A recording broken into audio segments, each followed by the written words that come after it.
Hello guys, ito yung time na kumain kami ni Peter sa Hot Wok. Ayan, may barbecue dyan at iba-ibang klase ng food na offer nila.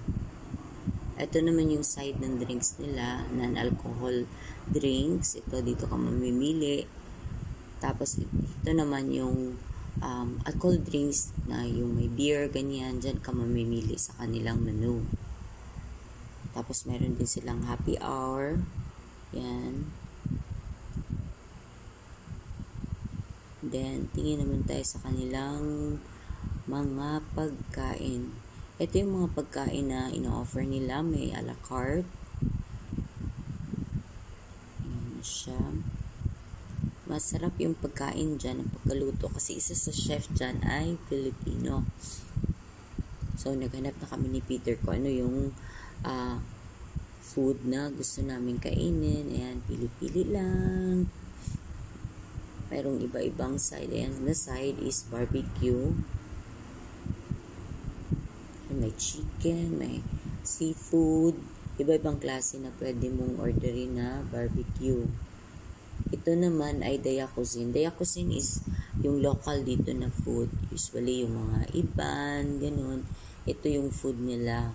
Iban at saka yung Pidayo, ganun. Basta mga local na, Sarawak yan.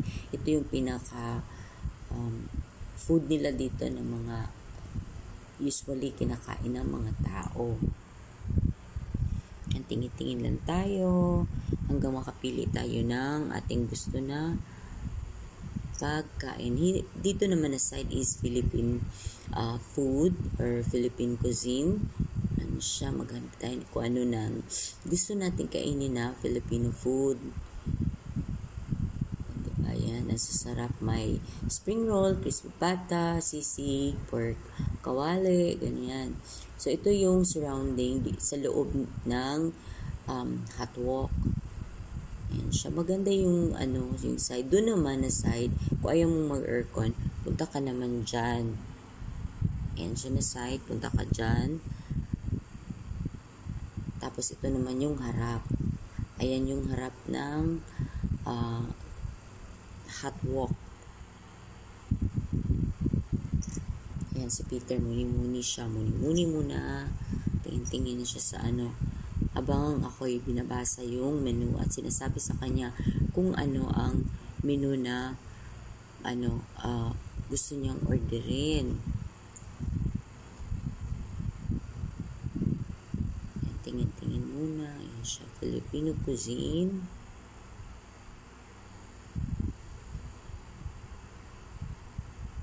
Sabi ko sa kanya, ano bang gusto mong orderin? Kasi may dalawa yung option namin dyan. May yung sisig, pork kawali, tapos marami pang iba.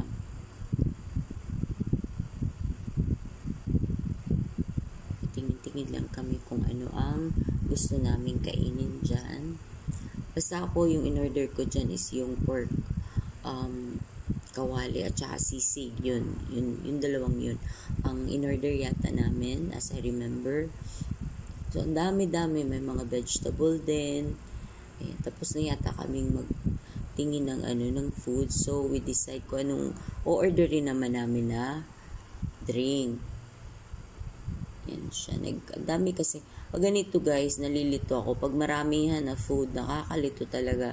So usually yung inaano ko is yung Filipino food na lang. Para support din sa Filipino chef. Kasi kaibigan namin yung chef dyan. At saka talagang napakasarap din ang kanyang mga luto. So yan. Ito naman gusto mo a la carte. Ayan siya. Mayroon din silang western food. So, ikaw na lang yung mamimili ko anong gusto mong pagkain, ang gusto mong anuhin dyan, piliin. So, yan, tingin na naman ako sa loob. Kasi, while waiting sa order namin, ang ginawa ko ay mag-video naman kung ano yung makikita natin sa loob ng restaurant. Malinis siya, maganda yung ambiance sa loob. Yan. Pag hindi pa nighttime, maybe like 6 down, ganyan pa yung niya, yung kanyang, hindi pa masyadong puno. Ayan siya. Pero usually gabi guys, puno to. So, nandito yung mga, tingnan niyo yung mga picture ng Beatles. Ganda, maganda yung loob. Nagagandahan talaga ako sa loob ng ng lugar na ito kasi masyado siyang yung peaceful ba. Tapos yung music din nila dito sa loob guys is hindi yung loud music. Yung talagang makaka-relax ka habang kumakain, ganun. Eh di ba gusto naman natin pag pumunta tayo sa mga ganyang lugar, yung may peace of mind tayo, hindi crowded. So, talaga nakaka-satisfied na pumunta dito sa lugar na to. Aside from the nice food na offer nila, ay yung napaka-peaceful din na na lugar.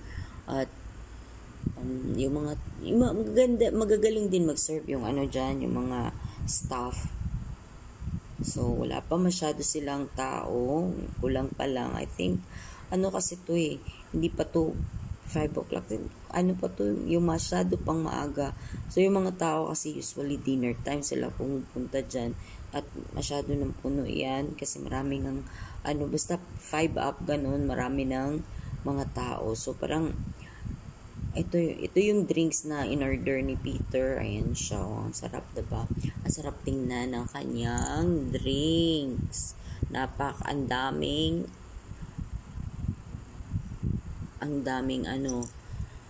daming ice.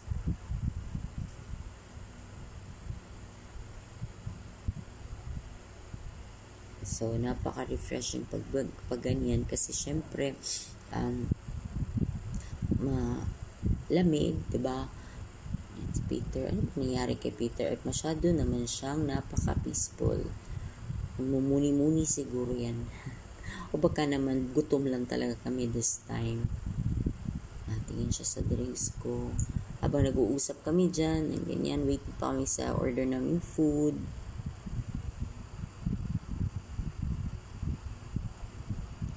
Kami lang munang dalawa dyan sa loob kasi yung iba nasa labas. So, ayun, sabi ko ayoko madumihan yung yung damit ko kasi puti kasi yung suot ko. So, masyado akong careful sa pagkain dahil syempre mahirap laban pa basta puti. Wala pa masyadong tao sa labas. Upo-upo muna, ganyan. Habang waiting kami sa order namin. Tapos, may nakita yata ako dyan. Ayan, yan. Yan yung sisig. Diba? Ang sarap. Sa tingin pa lang, masarap na. Ayan, squeeze ko na lang yung kalamansi. Tapos, minix ko. Excited na kami kumain dyan ni Peter kasi nga gutom na kami.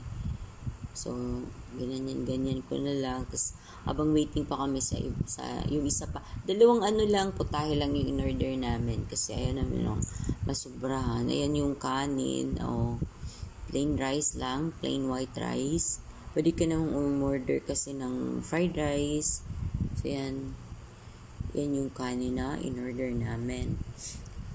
So, hinalo-halo ko muna yung sisig para ready na sa pagkain. Kasi syempre masarap pag nahalo. May may itlog yan sa top. Ayun, kumuha na si Peter. Tapos may isa pang food na coming. So, yan muna yung kinain namin dahil yan pa naman yung na-serve. So, ako naman ang kumuha. Yan, masarap talaga. Nasarapan ako sa luto ni Kuya. Si Kuya Mar ang nagluluto dyan. Co-worker ko din siya before sa yung pinagtatrabahuan ko. Siya din yung chef doon.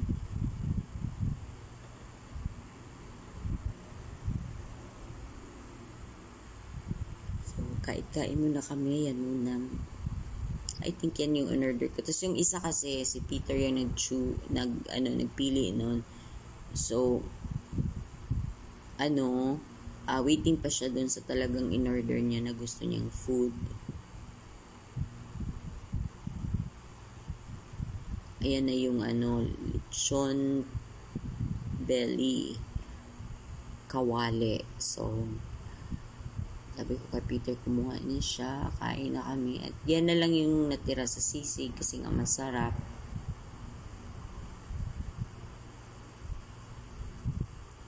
kain, eating.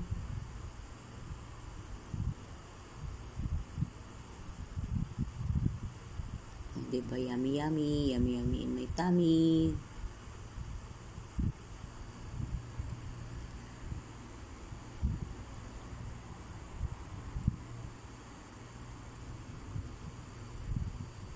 Yan, tingin-tingin muna tayo. Relax muna habang kumakain kami. May sinasabi ako dyan, kaya lang hindi ko na ma-remember. Dahil, ko to, nag-voice over ako. Dahil nga may music dyan sa loob. So, for, para hindi tayo maanuhan, ay, minute ko na lang yung audio dyan at nag-voice over na lang ako para talagang sure. Yan na. Sarap-sarap. Malapit na matapos yung food namin. Ayan na. Si Peter, concentrate siya sa pagkain niya. Ito siya ng toyo.